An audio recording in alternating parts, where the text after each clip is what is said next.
Baiklah,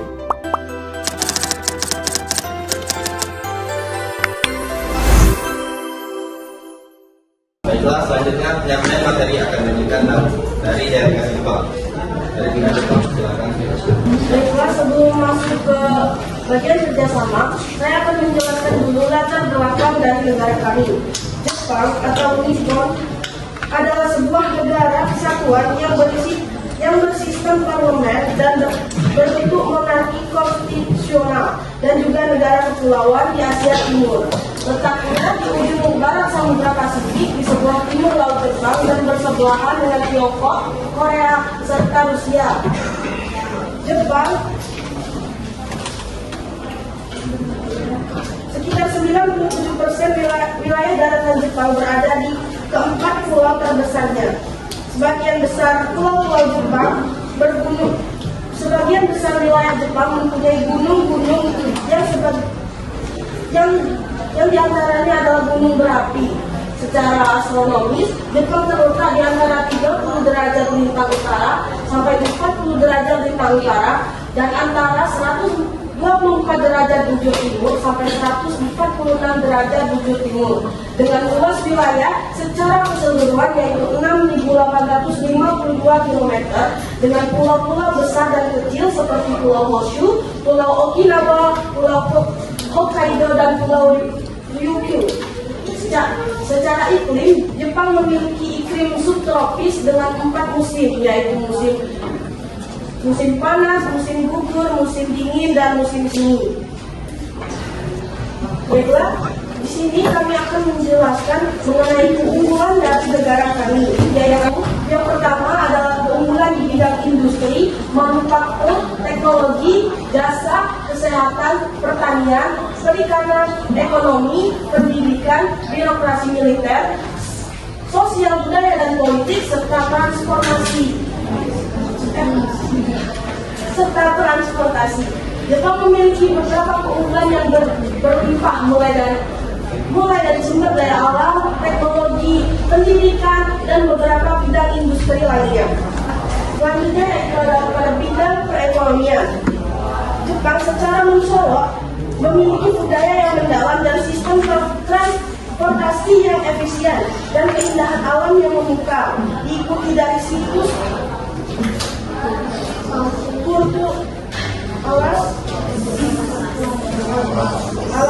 sbs.com. Sejak tahun 1950-an, Jepang telah muncul sebagai salah satu masyarakat paling maju secara ekonomi dan teknologi dunia. Selanjutnya adalah karakteristik sumber daya alam di Jepang. Letak geografis Jepang di zona subduksi atau area di mana dua lempeng tektonik bertemu dan salah satu lempeng menjulang ke bawah lempeng lainnya, yang menyebabkan Jepang memiliki sumber daya mineral yang kaya, tetapi hanya sedikit memiliki minyak bumi dan gas alam. Produk pertambangan seperti batu bara, emas, perak, perunggu, besi, dan seng dieksploitasi secara besar-besaran hingga dekade 1970-an. Yang selanjutnya adalah karakteristik sumber daya manusia Jepang. Singkatnya, HM atau Human Rescue atau sumber daya alam di Jepang menerapkan sistem dan prinsip yang unik seperti Sukatsu, yaitu aktivitas mencari pekerjaan, umpan balik 360 derajat, Kaizen atau perbaikan berkelanjutan dan perubahan ke arah positif, HF di Jepang, dan banyak lagi. Dibandingkan dengan negara-negara barat, HF di Jepang memiliki pendekatan yang relatif berbeda dalam merekrut, mengelola, dan membina karyawan. Yang selanjutnya adalah teknologi Jepang. Yang pertama, unggul dalam robotika dan AI. Jepang unggul dalam pengembangan robot industri dan humanoid seperti Asimo atau robot humanoid yang dibuat oleh Honda dan robot layanan. Yang kedua, teknologi ramah lingkungan, yaitu fokus pada inovasi berkelanjutan seperti kendaraan listrik dan energi terbarukan. Yang ketiga, budaya Kaizen atau perbaikan berkelanjutan melalui tindakan kecil dan bertahap. Itu adalah prinsip perbaikan berkelanjutan yang ditetapkan dalam pengembangan teknologi dan produksi. Yang keempat adalah otomotif dan elektronik. Jepang adalah pemimpin dunia dalam industri otomotif, Toyota Honda, dan elektronik seperti Sony dan Panasonic. Panasonic. Yang selanjutnya adalah karakteristik sosial budaya di Jepang. Yang pertama yaitu bidang sosial budaya di Jepang memiliki beberapa karakteristik utama.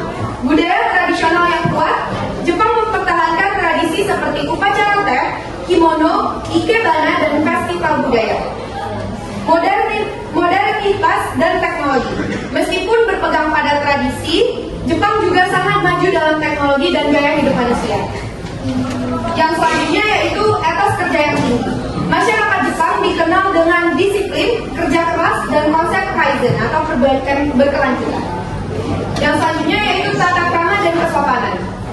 Norma sosial menekankan pada rasa hormat, kedisiplinan, dan sopan santun dalam interaksi sehari-hari. Yang selanjutnya yaitu pop culture yang mendunia. Jepang terkenal dengan anime, manga, J-pop, dan industri hiburan lainnya yang berpengaruh secara global. Dan yang terakhir, harmoni dengan alam. Prinsip keseimbangan dengan alam tercermin dari budaya seperti hanami, melihat bunga sakura, dan konsep wabi-sabi yaitu keindahan dalam ketidaksempurnaan. Baik, yang selanjutnya adalah tawaran kerjasama. Selanjutnya dalam bidang pertanian, produk utama pertanian Jepang adalah beras, dan kebanyakan beras yang dimakan di Jepang itu dihasilkan dari dalam negeri.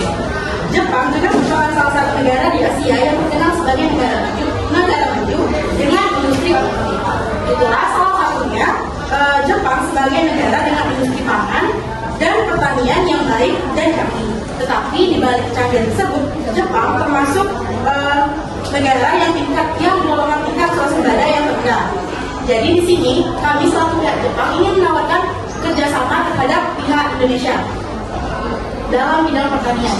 Indonesia kaya akan sumber daya alam, bisa berupa rempah-rempah, sayuran, dan biji kopi. Sedangkan di negara kami sendiri itu masih tergolong rendah karena adanya perbedaan iklim yang berbeda tadi. Jadi kami ingin menawarkan kerjasama dalam pertanian antara Indonesia dan Jepang meliputi rempah-rempah seperti lada dan pala. Nah, keunggulannya itu tuh terdapat keuntungan yang akan didapatkan oleh negara Indonesia dan Jepang. Nah, untuk keuntungan dari pihak Indonesia sendiri yaitu yang pertama memiliki akses pasar yang luas, dan di mana produk pertanian dari Indonesia memiliki peluang besar untuk diekspor ke pasar Jepang, sehingga dapat menghasilkan nilai ekonomi yang tinggi. Jepang juga bersedia membayar lebih untuk produk pertanian yang memiliki kualitas yang tinggi, sehingga memberikan keuntungan besar bagi petani dan eksportir di Indonesia. Yang kedua, keuntungan dari pihak Indonesia sendiri yaitu adanya teknologi canggih atau transfer teknologi. Indonesia dapat mengambil keuntungan dengan mengadopsi teknologi pertanian modern dari Jepang. Dengan adanya teknologi yang lebih baik, produktivitas pertanian Indonesia dapat meningkat. Nah, sedangkan keuntungan dari pihak kami sendiri yaitu yang pertama dapat meningkatkan teknologi pangan dalam bidang pertanian. Nah, yang kedua menstabilkan bahan pangan dalam sektor pertanian. Selanjutnya di bidang jasa ada Jepang. Sektor jasa Jepang tetap menjadi yang bisa menyumbang sekitar 70% terhadap PDB negara Jepang. Industrinya utama meliputi perbankan, perbesan, retail, asuransi, telekomunikasi, transportasi, wisata, jasa perawatan, lansia, perawatan dan kerjaan sosial, tenaga medis, jasa pembersihan manajemen, pembersihan gedung, pembersihan telinga. Jepang menawarkan berbagai jasa makanan, perawatan, dan pembersihan. Keunggulan sektor jasa di Jepang pertama teknologi maju, inovasi, kualitas dan layanan, pemilihan kuat perusahaan yang layak. Pada saat ini, Jepang sangat kekurangan tenaga kerja. Jadi kami mengajak kerjasama terhadap juga Indonesia untuk kerjasama dengan kami dalam menyiapkan tenaga kerja yang kepada kami, dan kami akan mengaji dengan yang lumayan besar. Dan mengapa Indonesia harus kerjasama dengan Jepang dalam bidang tenaga kerja? Karena kami memberikan gaji yang besar sekitar 15 sampai 30 juta per bulan, kesempatan bekerja di perusahaan besar dunia, pengalaman dan tantangan baru, alami kehidupan di negara musim dan budaya Jepang yang menarik. Baik, selanjutnya ada tawaran dari dari kerjasama Jepang dan Indonesia. Di sini keunggulan dari Jepang ini adalah teknologi, merupakan paling maju. Contohnya, Jepang ini mengeksplorasi dagangan seperti barang-barang mesin cuci yang bermerek Panasonic atau besi dan baja, HP, dan kendaraan. Kerjasama ekonomi Indonesia dan Jepang ini, Indonesia dan Jepang merupakan mitra dagang terbesar dalam ekspor dan impor. Indonesia dan Jepang perjanjian perdagangan bebas bilateral pertama Indonesia, investasi Jepang di Indonesia. Lalu ada proyek infrastruktur mendukung pembangunan kereta bawah tanah pertama di Indonesia, mendukung modernisasi sarana transportasi kereta api di wilayah metropolitan Jakarta. Lalu selanjutnya ada tawaran kerjasama Jepang dan Belanda. Tawaran kerjasama antara Jepang dan Belanda. Kerjasama Belanda dan Jepang ini memiliki hubungan dagang sejak zaman VOC, atau Jepang mengisi 10% total impor media Belanda dalam Kurkun pada tahun 1929 sampai dengan 1930, seperti bertukar barang seperti rempah-rempah, tekstil, porselen, dan sutra, di mana sistem tawaran kerjasama Belanda dan Jepang ini yang diterapkan ekonomi dalam Belanda antara lain sistem tanam paksa, ekonomi liberal, dan pembangunan ekonomi. Baik, terima kasih. Selanjutnya kami ingin menawarkan delegasi di bidang pendidikan kepada Indonesia. Menurut riset yang kami cari bahwa 76% keluarga mengakui anaknya putus sekolah karena alasan ekonomi, yakni 67% tidak mampu membayar biaya sekolah dan 87% harus mencari nafkah. Karena alasan tersebut, kami ingin menawarkan delegasi di bidang pendidikan melalui pembangunan universitas di Indonesia yang bersifat gratis bagi anak-anak yang tidak mampu melanjutkan pendidikan jenjang tinggi akibat keekonomian. Selanjutnya, keuntungan bagi negara Indonesia adalah yang pertama mengurangi tingkat pengangguran, yang kedua menghasilkan sumber daya manusia yang berkualitas, yang ketiga meningkatkan jumlah devisa negara. Lalu keuntungan bagi negara Jepang, yang pertama mendapatkan sumber daya manusia yang berkualitas, yang kedua memajukan perekonomian Jepang, yang ketiga membangun jaringan pendidikan internasional kepada dua belah pihak. Selanjutnya, kami menawarkan kerjasama kepada negara Belanda dalam bentuk jasa dan teknologi. Seperti yang sudah dijelaskan bahwasanya Jepang ini unggul dalam bidang teknologi dan robotika. Nah, di sini kami menawarkan untuk pertukaran jasa di mana pekerja Belanda dapat bekerja di perusahaan Jepang ataupun sebaliknya. Dan juga dalam bentuk teknologi itu maksudnya bekerja sama seperti membuat inovasi baru mengenai robotika ataupun mengenai kecerdasan teknologi lainnya. Keunggulan dan keuntungan bagi Belanda yaitu tentu hal ini dapat membantu dalam perkembangan teknologi dan robotika di Belanda. Selain itu, kita semua juga tahu bahwasanya pertumbuhan penduduk di negara Jepang ini sangat rendah. Jadi kami membutuhkan sumber daya manusia untuk mengisi dan mengembangkan teknologi dan jasa pada di negara Jepang. Para pekerja Belanda juga dapat mempelajari bagaimana teknologi di Jepang. Selain itu, para pekerja Belanda juga dapat meningkatkan devisa negara dari mereka bekerja di perusahaan.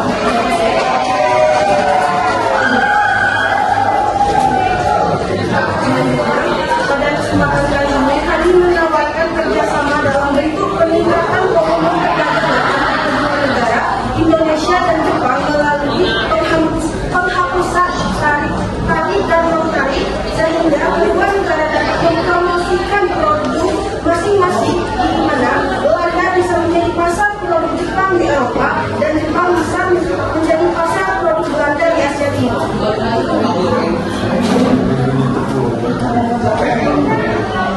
Baiklah, saya selaku moderator mengizinkan pihak Indonesia untuk menyampaikan pendapatnya kepada pihak Jepang. Baiklah, selanjutnya dari pihak Belanda maupun Indonesia, apakah ada tanggapan untuk delegasi Jepang? Saya perwakilan dari Belanda mengenai tarif dari Jepang. Kami ingin menanyakan sesuatu, apakah tarif sistem tarif itu dari Jepang saja yang dari negara juga adalah apa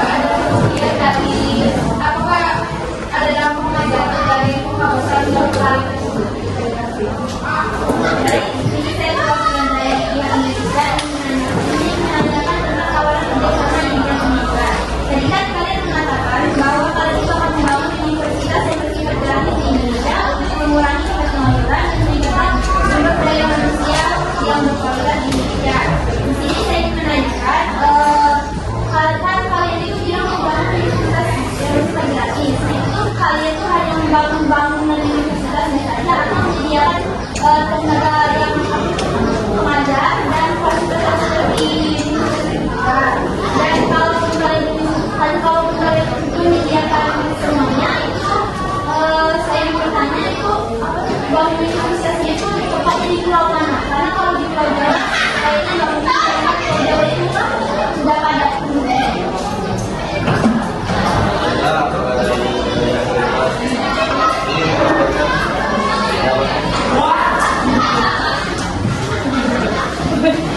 Baik, saya akan menanggapi dari tanggapan dari negara Indonesia terkait dengan pendidikan.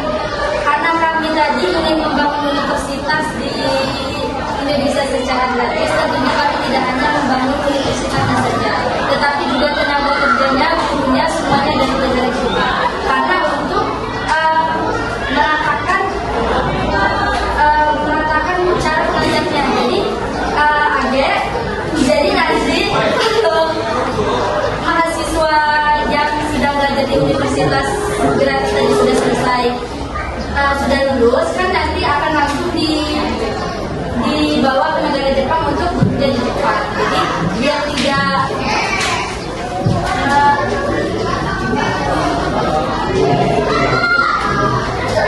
biar mereka terlatih bagaimana budaya di Jepang. Terus untuk letaknya ini akan dipikirkan lagi apabila negara Indonesia sudah menyetujui delegasi kami. Baik, di sini kami akan menanggapi pertanyaan dari delegasi Belanda mengenai tarif dan juga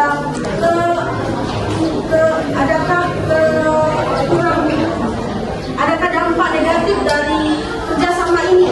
Nah, di sini saya akan menekankan bahwa kami menawarkan kerjasama dalam bentuk peningkatan peluang perdagangan antar kedua negara melalui penghapusan tarif dan non tarif, sehingga kedua negara ini menghapus pajak. Tarif adalah pajak masuk barang impor dari suatu negara, sehingga kami menawarkan penghapusan pajak tersebut kepada negara Belanda dan juga negara kami, karena kerjasama ini adalah kerjasama antar kedua negara. Nah, lalu tadi pertanyaannya adalah apakah ada dampak negatif? Tentu saja tidak. Walaupun ada, mungkin hanya sedikit. Nah, kenapa saya bisa mengatakan tidak? Karena penghapusan tarif atau penghapusan pajak ini yang berarti kan tidak ada yang namanya barang yang masuk untuk suatu barang, sehingga suatu negara dapat menerima suatu barang dan menjadi pusat perdagangan yang tentu saja menambah volume devisa suatu negara. Bagaimana dari pihak Indonesia?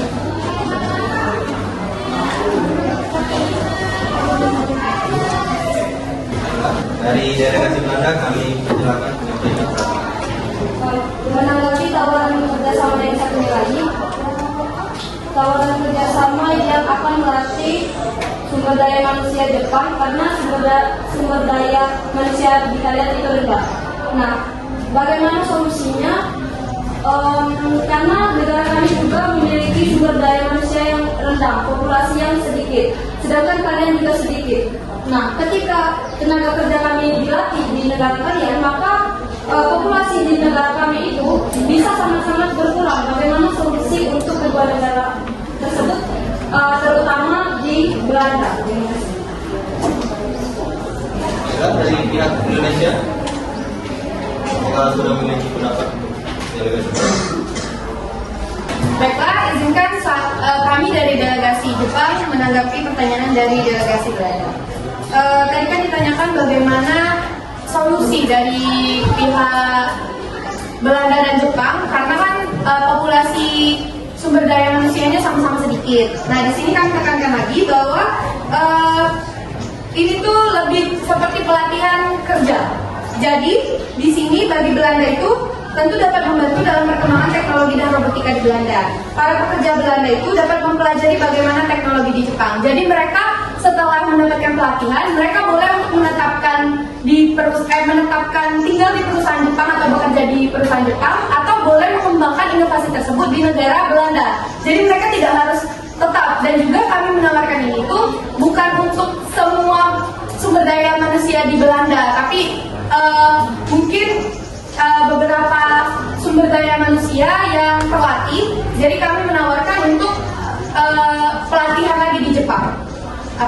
Sudah jelas? Saya selaku moderator berharap diskusi ini dapat memperkuat kerjasama antara Indonesia, Jepang, dan Belanda serta menjadi dasar bagi kolaborasi yang lebih konkret di masa depan. Terima kasih kepada seluruh delegasi dan peserta atas partisipasi aktifnya dalam diskusi ini.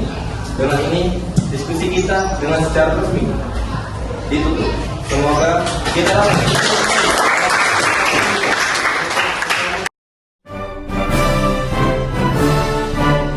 Kami dari pihak Indonesia ingin menanggapi tawaran kerjasama dari pihak Jepang. Kami setuju tawaran kerjasama baik di bidang pertanian, di bidang jasa maupun di bidang pendidikan. Karena kerjasama ini dapat saling menguntungkan bagi kedua belah pihak.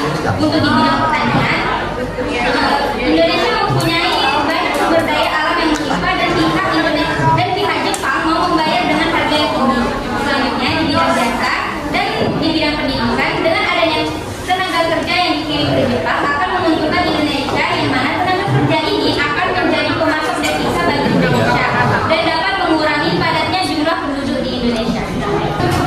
Baiklah, selanjutnya adalah tawaran kerjasama dengan negara Belanda, yaitu dalam bentuk pertukaran tenaga kerja dan pemangkasan satu dalam lain. Kepada negara Belanda kami persilakan untuk menanggapi.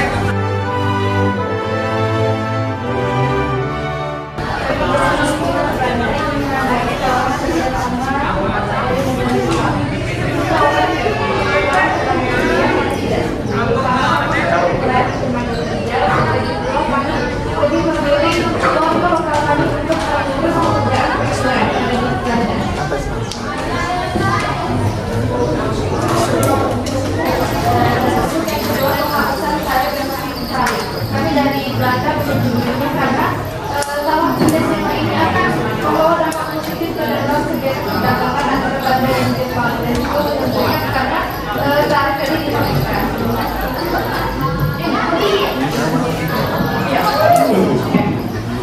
Baiklah, karena dari dua belah pihak sudah mengutarakan persetujuan dan ketidaksetujuan dari